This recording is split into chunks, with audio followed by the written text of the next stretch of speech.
आज जो मैं 6 लर्निंग अपने जीवन के अनुभव से आपके साथ साझा कर रहा हूं, इनको अगर आपने ध्यान से समझ लिया तो आप अपने आप को आज से 10 साल आगे पाओगे। क्योंकि जब इन चीजों को व्यक्ति नहीं समझता है तो वो अपना बहुत सारा समय, ऊर्जा, धन, बड़ा कुछ व्यय कर देता है और बड़ी कुछ उसे असुविधा होती है जीवन में। तो बड़े ध्यान से इन 6 चीजों को समझो और जीवन में लेकर के आओ।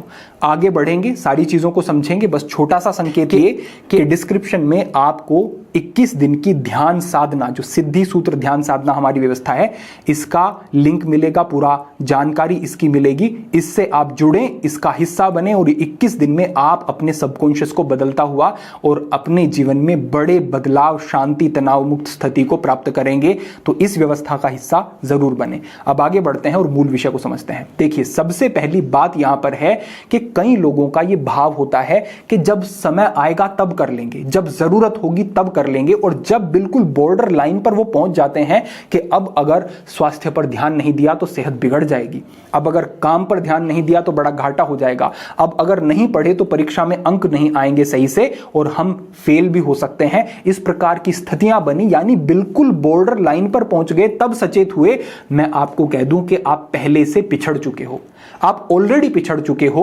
अब आप अगर बहुत ऊर्जा लगाएंगे, बहुत मेहनत करेंगे तो भी आप आगे बढ़ पाएं, इसकी 100% संभावना नहीं है। क्योंकि बहुत सारे लोग ऐसे थे जिसने अपने उस समय पर, जो उसके पास फ्री समय था या फिर जिस समय पर वो रिलैक्स कर सकता था, उस समय पर भी काम किया है खुद के ऊपर और अपनी स्किल्स को बेहतर किया है। ऐसे बहुत सारे लोग हैं। क्या वो आपसे आगे बढ़ते हुए दिखाई नहीं देंगे? क्या वो आपसे आगे नहीं बढ़ेंगे जिसने अपने आप को पूरी तरह से फोकस्ड रखा है और अपने आप को मजबूत बना लिया, शारीरिक तल पर, मानसिक तल पर, स्पिरिचुअल लेवल पर, हर तरीके से? फिर आप कहते हैं कि हमें जीवन में अवसर नहीं मिले। नहीं, अवसर तो मिला था, लेकिन उस अवसर को प्राप्त करने के लिए और उस पर काम करने के लिए आपने खुद को तैयार नहीं किया हुआ था। और तैयार आप कब करते हैं? जब आप रिलैक्स हैं, जब जीवन सामान्य चल रहा है, जब जीवन में कोई चुनौती नहीं आ रही है। लेकिन चुनौती नहीं आ रही है इसका मतलब यह नहीं होता कि चुनौतियां नहीं आएंगी, वो बिल्कुल आएंगी, क्योंकि एक जैसा समय कभी नहीं चलता है।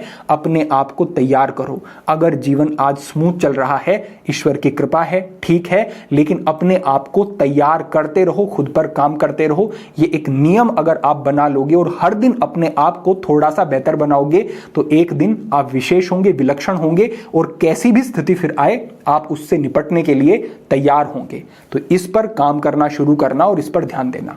दूसरी जो यहां पर मेरी सीख है, लर्निंग है, वो है कि हर एक सलाह आपके लिए नहीं है। भले ही वो सलाह किसी आपके हितैषी की हो, भले ही वो सलाह एक समझदार व्यक्ति की हो, लेकिन अपने जीवन को 100% केवल आप समझ सकते हो।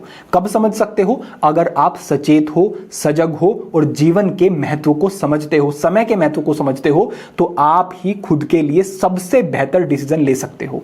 आप दूसरे की सलाह से अपने आप को एक डायरेक्शन तो दे सकते हो, लेकिन फाइनल डिसीजन आपका होना चाहिए। और अगर ऐसा नहीं है, आप दूसरों की बातों से बहुत ज्यादा इन्फ्लुएंस हो जाते हो और आप कई बार नेगेटिव हो जाते हो, कई बार आप बहुत मोटिवेट हो जाते हो कि यही करूंगा। नहीं, आपको खुद मनन करना होगा, मूल्यांकन करना होगा और खुद से आपका खुद का वो निर्णय होना चाहिए जो आप अपने जीवन में ले रहे हो। ये दूसरी लर्निंग है, इस पर भी खास ध्यान। तीसरी गलती जो अक्सर करते हुए मैं लोगों को देखता हूं वो ये है कि वो अपनी अधिकतर ऊर्जा को उन चीजों पर लगा देते हैं जिन चीजों को वो नहीं बदल सकते हैं और बहुत कम ऊर्जा उस काम के लिए उनके पास बचती है जिसको वो बदल सकते हैं, शेप दे सकते हैं, दिशा दे सकते हैं। अधिकतर हम दूसरों को बदलने की कोशिश करते हैं, दूसरे हमारे अनुसार चलें ऐसा सोचते रहते हैं। उसने मेरे साथ ऐसा व्यवहार क्यों किया, उसने मुझसे ये क्यों कह दिया, इस प्रकार की बहुत चीजों में फंसे रहते हैं। मैं कैसा दिखता हूं, भगवान ने मुझे कैसा बनाया, इसको ठीक करने में लगे रहते हैं। अरे आप अपने सद्गुणों पर काम करो। हमारे यहां पर तो अष्टावक्र भी हुए हैं जिनका शरीर 8 जगह से मुड़ा हुआ है, लेकिन जो राजा हैं, चक्रवर्ती सम्राट हैं, वो उनके चरणों में है। ज्ञान पर काम किया। अगर शरीर पर ही काम करने का भाव रखा होता तो 8 जगह से मुड़े हुए शरीर को वो सीधा नहीं कर लेते, लेकिन काम वहां किया जहां पर वो बदलाव ला सकते थे और बदलाव जो आए वो स्पष्ट दिखाई दिए। आज हम भी उनका अनुकरण करते हैं, हमारे वो आदर्श हैं। तो वहां काम करो जीवन में जिन चीजों को आप बदल सकते हो और वहां से बिल्कुल अपनी एनर्जी को हटा लो, जिन चीजों को आप नहीं बदल सकते या जिन चीजों को बदलने में बहुत ऊर्जा लग रही है और रिजल्ट कम है, वहां पर आप अपनी शक्ति को, ऊर्जा को, समय को, बल को नष्ट नहीं करेंगे। यह आपका पक्का निर्णय आज से होना चाहिए। आपको बैठना है शांति से और यह देखना है कि क्या वो चीजें हैं जहां पर गलत जगह पर ऊर्जा व्यय हो रही है और वहां से ऊर्जा को हटा करके सही दिशा में मोड़ना है। यह हमारी अगली लर्निंग हुई। अब समझें कि कई बार आपके ब्रेन में एक फोक क्रिएट हो जाती है, आपको समझ नहीं आता कि क्या करूं, किस दिशा में बढ़ूं, कैसे चीजों को मैनेज करूं। आपको उलझन सी अनुभव होती है। यह उलझन क्यों होती है? यह होती है अनऑर्गेनाइज्ड डेटा के कारण। यानी कि कुछ जो आपके विचार हैं, जो चीजें हैं, वो मैनेज नहीं की आपने ठीक तरीके से, वो बिखरी हुई है, बिखराव है वहां पर।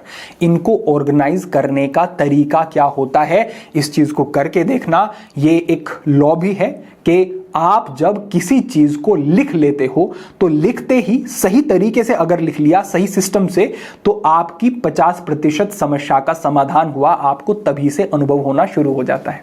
करना क्या है? पेपर लो, पेन लो और आपके जीवन में क्या चल रहा है उसको देखो, लिखो। जो अभी प्रॉब्लम है उसको देखो, लिखो। आप अभी उसके लिए क्या कर सकते हो वो लिखो और छोटे छोटे कदम उठाना शुरू करो। आप देखेंगे कि अगर चीजों को ठीक से आपने लिख लिया तो मानसिक उलझन बहुत कम हो जाएगी और आपके पास एक क्लियर पिक्चर होगी आपके जीवन की। आपको पता होगा कि अब अगला स्टेप मेरा क्या होगा और आपका मानसिक भार जो है वो कम हो जाएगा और आपके डिसीजन भी सही होने लगेंगे। जब मानसिक उलझन होती है, आप इरिटेट होते हैं, तो आपके जीवन के निर्णय भी बिगड़ जाते हैं। और अगर लिख लिया सही से तो उससे आप बाहर आएंगे और आप बेहतर अनुभव करेंगे और आपकी कई समस्याओं का समाधान भी आपको मिलेगा। या आप पक्का समझें तो इस चीज को भी आज से अपनाना है। इससे अगला नियम हमारा है कि लक्ष्य बड़ा रखो लेकिन कदम छोटा रखो। क्योंकि अगर अभी पहला कदम ही आप अपना बहुत बड़ा रखने की कोशिश करेंगे ना, तो आपको उत्साह अनुभव नहीं होगा। हो सकता है कि आप उस चीज को पूरा ना कर सको। उससे आपको जो आपका मोटिवेशन है वो आपका बहुत लूज हो जाएगा। आपको करने की प्रेरणा नहीं होगी और आप एक उलझन में ही पड़ जाओगे। तो अभी सबसे छोटा कदम क्या उठा सकते हो? जैसे आपको अपनी हेल्थ पर काम करना है तो मैं कल से जिम जाऊंगा, कल से मैं इतना व्यायाम करूंगा, कल से मैं योग अभ्यास शुरू करूंगा, कल से मैं देसी व्यायाम करूंगा, मुझे अपने शरीर को मजबूत बनाना है। ये सब नहीं, मैं आज से थोड़ा वॉक करना शुरू करता हूं। मैं 15 मिनट टहलूंगा, मैं 10 मिनट टहलूंगा, अरे छोड़ो मैं 5 मिनट टहलूंगा, बाहर थोड़ी गहरी सांस लूंगा। क्या इतना नहीं किया जा सकता? ये पहला कदम नहीं हो सकता क्या? आपको समझ नहीं आ रहा है कि मैं इस विषय में आगे बढ़ना चाहता हूं, कैसे आगे बढ़ूं? मैं इस विषय की एक बुक परचेज करूंगा और उसके 3, 4, 5 पेजेस में रोज पढ़ने की कोशिश करूंगा। क्या ये बहुत मुश्किल है क्या? आप मुझे बताओ, क्या मुश्किल है क्या? मैं अपने मन पर कुछ काबू चाहता हूं, मेरे विचार बहुत भटक रहे हैं। आज से मैं क्या काम करूंगा? मैं अपने स्क्रीन टाइम को रोज जितना करता हूं उससे आधा घंटा कम करने की कोशिश करूंगा। उसे मैं लिखना शुरू करूंगा, उसे मैं ट्रैक करना शुरू करूंगा। ये चीजें बहुत मुश्किल हैं क्या? आपका मन कहेगा कि बहुत मुश्किल तो नहीं है, ये तो किया जा सकता है। कल इसको थोड़ा और बढ़ा लो, उससे अगले दिन और बढ़ा लो। तो बहुत बड़ी चीजें एकदम से करने की जगह पर छोटे छोटे कदम लो। लक्ष्य बड़ा रखो लेकिन आज जो कदम उठा रहे हो वो छोटे छोटे उठाओ, लेकिन कंसिस्टेंसी होनी चाहिए। आज जो आपने किया उससे थोड़ा सा बेहतर कल आपको करना है। बस इतना नियम बनाओ और इसी से आप बेहतर फील करोगे और आप देखोगे कि 1-2 महीने के बाद ही अरे जीवन बड़ा बदल गया, बड़े परिवर्तन है जीवन में। क्यों ऐसा होगा? क्योंकि आपने छोटे कदम उठाए लेकिन कंसिस्टेंसी को आपने नहीं छोड़ा, लगातार आप आगे बढ़ते रहे। ये चीज आपके जीवन में बड़े बदलाव लाएगी। ये विशेष लर्निंग है, इसका भी आपको ध्यान रखना है।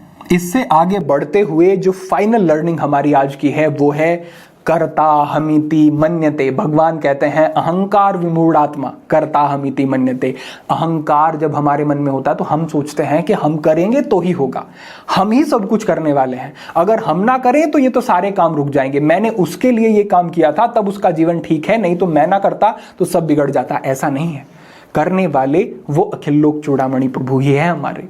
वो कहते हैं ना मत्ता पर तरम नान्य किंचित अस्ति धनंजय। सब जगह वो ही है, उनसे अलग कुछ नहीं है। तो सब कुछ उनके कंट्रोल में भी है। उन्होंने हमें एक फ्री विल दी है कि तुम जाओ और स्वतंत्र हो कर्म करने के लिए, तो हम बेहतर कर्म करें। लेकिन ये भावना आए कि हम नहीं करेंगे तो ये होगा ही नहीं।